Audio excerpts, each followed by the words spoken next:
ನಮಸ್ಕಾರ. ನನ್ನ ಕನ್ನಡ ನಾಡಿನ ಕನ್ನಡ ಕುಲಕೋಟಿಗೆ ನನ್ನ ಹೃದಯಪೂರ್ವಕ ನಮಸ್ಕಾರಗಳು. ನಿನ್ನೆ ನಾನು ಸಂಚಿಕೆಯಲ್ಲಿ ಗೂಢಚಾರರು ಏನು ವಿಚಾರಗಳ ರಾಜ್ಯದಲ್ಲಿ ನಡೀತಿದೆ ಅನ್ನೋ ವಿಚಾರವನ್ನು ನೀವು ತಿಳ್ಕೊಂಡು ಬಂದು ನನಗೆ ವರದಿ ಮಾಡಬೇಕು ಅಂಥೇಳಿ ಧರ್ಮರಾಯ ಹೇಳಿರ್ತಾನೆ.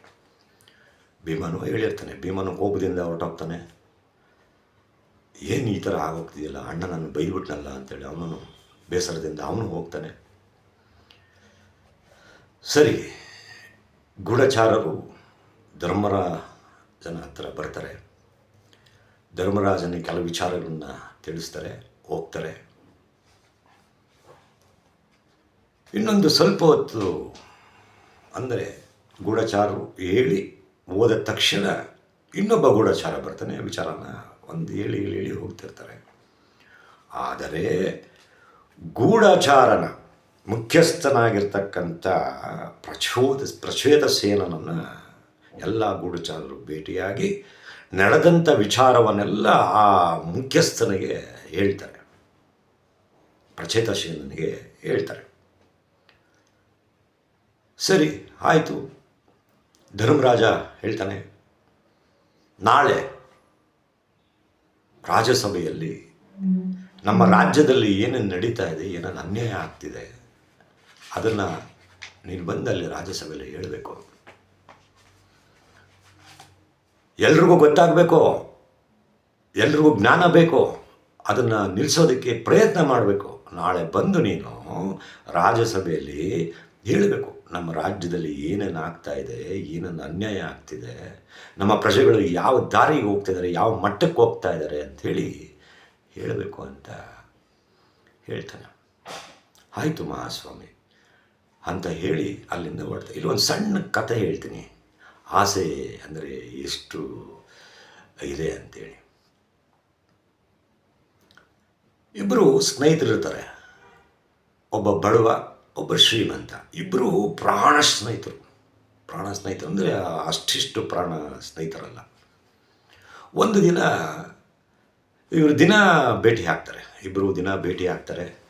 ಭೇಟಿಯಾಗಿ ಒಬ್ರನ್ನೊಬ್ಬರು ಮಾತಾಡಿಸ್ದೆ ಅವರು ಮನೆಗೆ ಹೋಗಲ್ಲ, ಊಟ ಮಾಡಲ್ಲ, ನಿದ್ದೆ ಮಾಡಲ್ಲ, ಆ ರೀತಿ ಸ್ನೇಹಿತರು.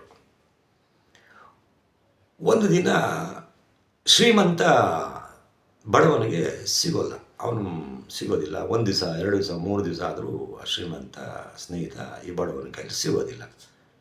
ಬಡವನಿಗೆ ಚಿಂತೆ ಹತ್ಬಿಡುತ್ತೆ, ನನ್ನ ಪ್ರಾಣ ಸ್ನೇಹಿತ ಎಲ್ಲೋದ, ಏನಾದ ಇವನು ಅಂಥೇಳಿ. ಸರಿ, ಇವತ್ತು ಬಿಡಬಾರ್ದು ಅವನನ್ನು, ನಾನು ಹುಡುಕ್ಲೇಬೇಕು ಅಂತೇಳಿ ಸೀದಾ ಅವ್ರ ಮನೆಗೆ ಹೋಗ್ತಾನೆ. ಮನೆಯಲ್ಲಿ ಒಂದು ಮಂಚದ ಮೇಲೆ ಮಲಗಿರ್ತಾನೆ. ಹುಷಾರಿರೋದಿಲ್ಲ, ಹುಷಾರು ತಪ್ಪಿರುತ್ತೆ ಅವನಿಗೆ. ಈ ಬಡವ ಅವ್ರ ಮನೆಗೆ ಹೋದ ತಕ್ಷಣ ಆಶ್ಚರ್ಯ ಆಗೋಗುತ್ತೆ. ಏನೋ ಗೆಳೆಯ, ಯಾಕೋ ಹಿಂಗೆ ಮನಗ್ಬಿಟ್ಟಿದ್ಯಾ ಅಂತ. ಯಾರು ಅಂತ ಆಶ್ಚರ್ಯ ನೋಡಿದಾಗ ಅವನ ಪ್ರಾಣ ಗೆಳೆಯ. ಅಲ್ಲೇ ಬಾಪ ಅಂತ ಎದ್ದೊಳಕ್ಕೆ ಹೋಗ್ತಾನೆ. ಎದ್ದೊಳಕ್ಕಾಗೋದಿಲ್ಲ. ಏನಾಯಿತು ನಿನಗೆ ಅಂತ. ಇಲ್ಲ, ನನ್ನ ಮನೆಯವರು ಯಾರೂ ಇಲ್ಲ, ಅವರೆಲ್ಲ ನಮ್ಮ ಹೆಂಡತಿ ಅವರ ತಂದೆ ಮನೆಗೆ ಹೋಗಿದ್ದಾರೆ, ಅವ್ರ ತಾಯಿ ಬಂದಿದ್ರು, ಕರ್ಕೊಂಡೋದ್ರು. ಮತ್ತು ಯಾರು ಪಾಪ ಹೋಗಿ ನೀವು ನಿಮ್ಮ ಕೆಲಸ ನೋಡಿ ಅಂತ ಅವನ್ನೆಲ್ಲ ಕಳಿಸ್ಬಿಟ್ಟೆ. ಹುಷಾರಿಲ್ದಂಗೆ ಆಗೋಯ್ತು, ಎದ್ದೊಳಕ್ಕಾಗ್ತಾಯಿಲ್ಲ ನನ್ನ ಕೈಯಲ್ಲಿ ಅಂತ ಹೇಳ್ತಾನೆ. ಇವನು ಭಾಳ ಸಂಕಟ ಪಟ್ಕೋತಾನೆ. ಸರಿ ಇರಪ್ಪ ಅಂತೇಳಿ ಓಡೋಗಿದೆ. ಒಂದು ಕಷಾಯ ಮಾಡಿಕೊಂಡು ತಗೊಂಬಂದು ಸ್ನೇಹಿತನಿಗೆ ಒಂದು ಕಷಾಯ ಕುಡಿಸ್ತಾನೆ. ಸ್ವಲ್ಪ ಎಚ್ಚರಿಕೆ ಆಗ್ತದೆ, ಅನ್ನೋ ಸ್ವಲ್ಪ ಗುಣ ಕಾಣುತ್ತೆ. ಅವಾಗ ಹಾಸಿಗೆಯಿಂದ ಎದ್ದು ಕೂತ್ಕೊಳ್ತಾನೆ. ಏನೋ ನೀನು ಹೆಂಗೆ ಮಾಡಿಬಿಟ್ಟಿಯಲ್ಲ ನೀನು, ನನಗೊಂದು ಮಾತು ಹೇಳಿ ಕಳಿಸೋದು, ನಾನು ಬಂದು ನೋಡ್ತಿರ್ಲಿಲ್ವಾ ಅಂತ. ಈಗ ಬಂದಿದೆಯಲ್ಲಪ್ಪ ನೋಡೋಕ್ಕೆ, ಬಿಡೆಯ ಅಂತ ಹೇಳ್ತಾನೆ. ಆಯಿತು ಸರಿ, ನಿನ್ನ ನೋಡಿ ಮಾತಾಡ್ಸ್ಕೊಂಡವನ್ನ ಹೇಗಿದ್ದೆ ಅಂತ ಬಂದು ಇನ್ಮೇಲೆ ಹುಷಾರಾಗಿರಪ್ಪ ಅಂತೇಳಿ ಹೇಳ್ತೀನಿ. ಆಗ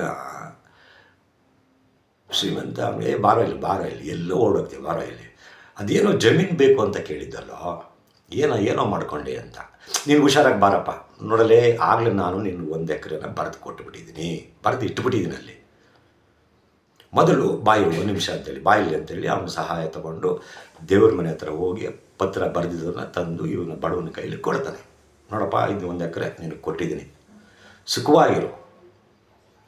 ಅದರಲ್ಲಿ ವ್ಯವಸಾಯ ಮಾಡಿಕೊಂಡು ಬಂದಿದ್ದನ್ನು ನೀನೇ ತಗೋ, ನೀನೇ ಅನುಭವಿಸು, ಅದರಲ್ಲಿ ಏನು ಸಿಗಲಿ, ದನ ಗನಕ ಏನೇ ಸಿಗಲಿ ಅದು ನಿಂದೆ ಅಂತ. ನಾನು ದುಡ್ಡು ಕೊಡಬೇಕಾ? ಕೊಡ್ತೀಯ ಬಿಡಪ್ಪ, ಆಯಿತು ಬಿಡಪ್ಪ, ನಾನು ಸ್ವಲ್ಪ ದುಡ್ಡು ಕೂಡಿಟ್ಟಿದ್ದೀನಿ, ಇದಕ್ಕೆ ಎಷ್ಟೋ ಅಷ್ಟು ಕೂಡಿಟ್ಟಿದ್ದೀನಿ, ಅದನ್ನು ನಿನಗೆ ನಾನು ತಂದು ಕೊಡ್ತೀನಿ ಅಂತ ಹೇಳ್ತಾನೆ. ಆಮೇಲೆ ಅದು ಪತ್ರ ಇವನು ಕೊಡ್ತಾನೆ. ನಾಳೆ ಬರ್ತಾನೆ, ಅವನು ತಿರ್ಗಿ ಇಬ್ಬರು ಭೇಟಿ ಆಗ್ತಾರೆ. ಏನಿದೆ ಆ ಜಮೀನು ದುಡ್ಡು ಪತ್ರ ಸ್ವಲ್ಪ ಅದನ್ನು ಬಡವ ಶ್ರೀಮಂತನಿಗೆ ಕೊಟ್ಬಿಡ್ತಾನೆ. ಸೊ ಮುಗೀತು. ಏನಂದರೆ ಬಡವ ಏನೂ ಫ್ರೀಯಾಗಿ ಇಸ್ಕೊಂಡಿಲ್ಲ ಜಮೀನು, ಶ್ರೀಮಂತ ಏನೂ ಫ್ರೀಯಾಗಿ ಕೊಟ್ಟಿಲ್ಲ. ಆದರೆ ಬೇಡ ನನಗೆ ದುಡ್ಡು ಅಂತ ಶ್ರೀಮಂತ ಹೇಳ್ತಾನೆ. ನನ್ನ ಸ್ನೇಹಿತ ನೀನು ಬೇಡ ಕಣಯ್ಯ, ಇರಲಿ ಸ್ನೇಹದ ಗುರುತಲ್ಲಿ, ಇಲ್ಲ ಇಲ್ಲ ಇಲ್ಲ ಬೇಡ ಅಂತೇಳಿ ದುಡ್ಡು ಕೊಟ್ಟು ಎಲ್ಲ ಅವ್ರ ಮನೆಯವ್ರು ಆಕ್ಷೇಪಣೆ ಮಾಡ್ತಾರೆ. ಶ್ರೀಮಂತರ ಮನೆಯವ್ರು ಯಾಕೆ ಕೊಟ್ಟೆ ನೀನು ಅವನಿಗೆ ಅಂತ. ಇಲ್ಲ ಅವ್ನು ದುಡ್ಡು ಕೊಟ್ಟಿದ್ದಾನೆ ಅಂದ್ರೆ ಸುಮ್ಮನಾಗ್ತಾರೆ. ನೋಡಿ ಎಂಥ ವಿಚಿತ್ರ ಅಲ್ವೇ. ದುಡ್ಡಿಗೋಸ್ಕರ ಏನು ಬೇಕಾದ್ರೂ ಮಾತನಾಡುವುದು ಜನ ಅಂತ. ಅದಾಯಿತು. ಒಂದು ಸ್ವಲ್ಪ ದಿವಸ ಮಳೆ ಆಯಿತು. ಮಳೆ ಆದ ತಕ್ಷಣ ಹೊಲ ಬಿತ್ತನೆ ಮಾಡಬೇಕಲ್ಲ, ನೇಗಿಲು ಹಿಡ್ಕೊಂಡು ಹೋಗಿ ಬಿತ್ತನೆ ಮಾಡ್ತಾ ಇರ್ತಾನೆ ಈ ಬಡವ. ಆ ಒಂದು ಅವ್ರು ಏನು ಜಮೀನು ತೊಗೊಂಡಿದ್ದ ಅದರಲ್ಲಿ ಬಿತ್ತನೆ ಮಾಡ್ತಿರ್ತಾನೆ. ಅಲ್ಲಿ ಆ ದೇವರ ದಯದಿಂದ ಒಂದು ನಿಧಿ ಸಿಗತ್ತೆ. ನಿಧಿ ಸಿಕ್ಕಿದ ತಕ್ಷಣ ಇವನಿಗೆ, ಬಡವನಿಗೆ ಆಶ್ಚರ್ಯ ಆಗೋಗುತ್ತೆ, ಇದೇನಿದು ಅಂತ.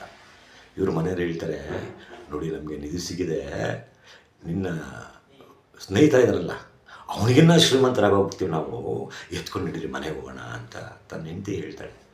ಬಾಯಿ ಮುಚ್ಚು, ಇನ್ನೊಂದು ಸರಿ ಆ ಮಾತನ್ನು ಹೇಳಬೇಡ, ನಾವು ದ್ರೋಹ ಮಾಡ್ದಂಗೆ ಆಗುತ್ತೆ ಅಂತ ಹೇಳ್ತಾನೆ. ನೋಡಿ ಅವನು ಎಷ್ಟು ನ್ಯಾಯ ಧರ್ಮಕ್ಕೆ ಸತ್ಯಕ್ಕೆ ಆ ಕಾಲ ತುಂಬ ಚೆನ್ನಾಗಿತ್ತು ಅಂತ. ಇಲ್ಲ ಅಂಥೇಳಿ ಇವನೇ ನೀನು ಇಲ್ಲೇ ಕೂತಿರು, ನಾನು ಬರ್ತೀನಿ ಅಂತ ಹೇಳಿ ಸ್ನೇಹಿತನ ಮನೆಗೆ ಓಡೋಗ್ತಾನೆ. ಓಡೋಗಿ ಅವನ್ನ ಕರೀತಾನೆ. ಕರೆದಾಗ, ಅಪ್ಪ ನಿನ್ನ ಜಮೀನು ಏನೋ ಸಿಕ್ಕಿದೆ ಕಣಯ್ಯ, ಬಾರಯ್ಯ ದಯವಿಟ್ಟು ಅಂತೇಳಿ ಕರ್ಕೊಂಡು ಬರ್ತಾನೆ. ಬಂದಾಗ ನೋಡ್ತಾರೆ, ಏನು ತುಂಬ ಹಣದ ರಾಶಿ, ಬಂಗಾರ, ಈ ಕೊಪ್ಪರಿಗೆ ಹಣ ಅಂತೀವಲ್ವ ಆ ಥರ 8-9 ಕೊಪ್ಪರಿಗೆ ಹಣ ಇವನಿಗೆ ಸಿಕ್ಕಿಬಿಟ್ಟಿದೆ. ಇವನು ಹೇಳ್ತಾನೆ, ಏಯ್ ಅದು ನಾನು ಜಮೀನು ನೀನು ಕೊಟ್ಬಿಟ್ಟಿದ್ದೀನಪ್ಪ, ಅದು ನಿಂದೆ, ನೀನು ತೊಗೊಂಡೋಗು, ನನ್ನನ್ನು ಯಾಕೆ ಕರ್ಕೊಂಬಂದೆ ಈ ವಿಚಾರಕ್ಕೆ ಅಂತ. ನೋಡಿ ಎಂಥ ಒಳ್ಳೆ ಮನಸ್ಸು ಅವನು, ಶ್ರೀಮಂತ ಆದರೂ ನಿಂದೆ ನಾನು ಕೊಟ್ಬಿಟ್ಟಿದ್ದೀನಪ್ಪ. ಹಂಗೆ ಅಂದಿದ್ದಾಗೆ ಶ್ರೀಮಂತನ ಮನೆಯವರು ಎಲ್ಲರೂ ಓಡಿ ಬರ್ತಾರೆ. ಹಣ ಸಿಕ್ಬಿಟ್ಟಿದೆ ಅಂತೆ, ನಮ್ಮದೇ ಅದು, ಎತ್ಕೊಳ್ಳಿ ಅಂತ ಶ್ರೀಮಂತರ ಮನೆಯವ್ರಿಗೆ. ಶ್ರೀಮಂತ ಹೇಳ್ತಾನೆ, ಇಲ್ಲ ಇಲ್ಲ ಇಲ್ಲ ಇಲ್ಲ, ಈ ಜಮೀನು ನಾವು ಅವನಿಗೆ ಕೊಟ್ಬಿಟ್ಟಿದ್ದೀನಿ, ಅವನಿಂದ ನಾನು ಹಣ ಪಡೆದು ಅವನಿಗೆ ನಾನು ಬರೆದು ಕೊಟ್ಬಿಟ್ಟಿದ್ದೀನಿ, ಇದು ನಂದಲ್ಲ. ನಾನು ಹೇಳಿದ್ದೀನಿ, ಏನೇ ಈ ಜಮೀನಲ್ಲಿ ಸಿಕ್ಕಿದ ದನ ಗನಕ ಏನೇ ಸಿಕ್ಕಿದ್ರು ನೀನೇ ಅನುಭವಿಸ್ಕೊಳಪ್ಪ ಅಂತ ಹೇಳಿಬಿಟ್ಟಿದ್ದೀನಿ, ನಾನು ಮಾತು ಕೊಟ್ಬಿಟ್ಟಿದ್ದೀನಿ.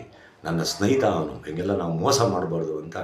ಆದರೂ ಶ್ರೀಮಂತರ ಮನೆಯವರು ತುಂಬ ಗಲಾಟೆ ಮಾಡಬೇಕು. ಆವಾಗ ಏನಾಗುತ್ತೆ, ಬಡವ್ರ ಅವ್ರಿಗೂ ಹೇಳ್ತಾರೆ, ಅವ್ರಿಗೂ ಒಂದು ಸ್ವಲ್ಪ ಮಾತುಗಳು ಇಲ್ಲ, ಇವರಿಬ್ಬರು ಒಂದೇ ನೀವಲ್ಲಿ, ಇಲ್ಲಪ್ಪ ಅದು ನಿನಗೆ ಸೇರಿದ್ದು, ನೀನು ತಗೊಂಡೋಗು, ನಿನಗೆ ಸೇರಿದ್ದು ನೀನು ತಗೊಂಡೋಗು, ನನಗೆ ಬೇಡ ಅಂತ ಬಡವ ಹೇಳ್ತಾನೆ. ಇಲ್ಲ ಇಲ್ಲ ನಿನಗೆ ಸೇರಿದ್ದು. ಅವರಿಬ್ಬರು ಜಗಳ ಆಡಿ ಪಂಚಾಯತಿಗೆ ಬಂದುಬಿಡತ್ತೆ. ಪಂಚಾಯತಿಲಿ ಕೇಳ್ತಾರೆ, ಯಾರ್ದಪ್ಪ ಜಮೀನಿದು? ನಂದೇ ಮಹಾಸ್ವಾಮಿ, ನಾನು ಇದನ್ನು ತಗೊಂಡಿದ್ದೀನಿ, ಹಂಗಾರೆ ನೀನೇ ತಗೊಂಡೋಗಪ್ಪ. ಇಲ್ಲ ನನಗೆ ಬೇಡ, ನನ್ನ ಸ್ನೇಹಿತ ನನ್ನ ಕಷ್ಟ ಕಾಲದಲ್ಲಿ ನನಗೆ ಜಮೀನು ಕೊಟ್ಟಿದ್ದ, ಅಲ್ಪ ಸ್ವಲ್ಪ ನಾನು ದುಡ್ಡು ಕೊಟ್ಟಿದ್ದೀನಿ ನಿಜ, ಒಪ್ಕೊಂಡೆ. ಆದರೆ ತಲಾಂತರದಿಂದ ಈ ಜಮೀನು ಉಳುಮೆ ಮಾಡ್ಕೊಂಬಂದಿದ್ದ ಅವನು, ನನ್ನ ಸ್ನೇಹಿತ, ಅದ್ರಲ್ಲಿ ಸಿಕ್ಕಿದ್ದು ಅವನಿಗೆ ಸೇರಬೇಕಾಗಿದ್ದು. ನೋಡಿ ಎಂಥ ಮನಸ್ಸು ಅವನದು. ಶ್ರೀಮಂತ ಹೇಳ್ತಾನೆ, ಇಲ್ಲ ಇಲ್ಲಪ್ಪ ಬೇಡ ನನಗೆ ನಿನಗೆ ಅಂತ. ಅಷ್ಟರಲ್ಲಿ ಏನಾಗತ್ತೆ, ಮಾರು ವೇಷದಲ್ಲಿ ಒಬ್ಬ ರಾಜ ಅಲ್ಲಿ ಬರ್ತಾನೆ. ಇವರು ಮಾತಾಡ್ತಿರೋದೆಲ್ಲ ಕೇಳಿಸ್ಕೊತಾ ಇರ್ತಾನೆ. ಏನು ನಮ್ಮ ಪ್ರಜೆಗಳು ಏನು ಮಾಡ್ತಿದ್ದಾರೆ, ಸತ್ಯವಂತರ ಇಲ್ವಾ ಅಂಥೇಳಿ ಇವನು ನಿಂತು ಒಂದು ಮರೆಯಲ್ಲಿ ನೋಡ್ತಾ ಇರ್ತಾನೆ.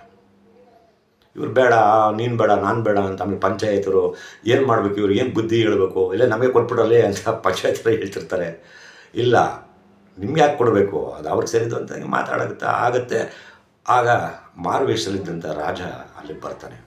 ಏನು ನಿಮ್ಮದು ತೊಂದರೆ, ನಿನಗೆ ಸಿಕ್ಕಿದೆ ತೊಗೊಂಡೋಗಪ್ಪ ಅಂತಾರೆ. ಇಲ್ಲ ಸ್ವಾಮಿ ಅವ್ರಿಗೆ ಸಂಬಂಧಪಟ್ಟಿದ್ದು ಅವ್ರು ತೊಗೊಂಡೋಗ್ಲಿ. ಇಲ್ಲ ಸ್ವಾಮಿ ಅವನು ನಾನು ಕೊಟ್ಬಿಟ್ಟಿದ್ದೀನಿ, ಅವನು ಸರಿ ಒಂದು ಕೆಲಸ ಮಾಡಿ ಕೂತ್ಕೊಳ್ಳಿ ಇಬ್ಬರು ಅಂತೇಳಿ ರಾಜ ಇಬ್ಬರನ್ನು ಕೂರಿಸಿ, ನೋಡಿ ನಿಮ್ಮಿಬ್ಬರಿಗೂ ಬೇಡ ಅಂತ ಹೇಳ್ತಾನೆ. ಮತ್ತು ಮುಂದಿನ ಸಂಚಿಕೆಯಲ್ಲಿ ಈ ಕಥೆನ ಮುಂದುವರಿಸ್ತಾ ಧರ್ಮರಾಜನ ಸ್ಟೋರಿನೂ ಮುಂದುವರಿಸ್ತೀನಿ. ಅಮೃತ್ ವಿಷನ್ ಮೇಕರ್ಸ್ ಯೂಟ್ಯೂಬ್ನ ಸಬ್ಸ್ಕ್ರೈಬ್ ಮಾಡ್ಕೊಳ್ಳಿ, ಕಲಾವಿದರಿಗೆ ಸಹಾಯ ಆಗುತ್ತೆ. ಮುಂದಿನ ಸಂಚಿಕೆಯಲ್ಲಿ ಭೇಟಿಯಾಗೋಣ. ನಮಸ್ಕಾರ.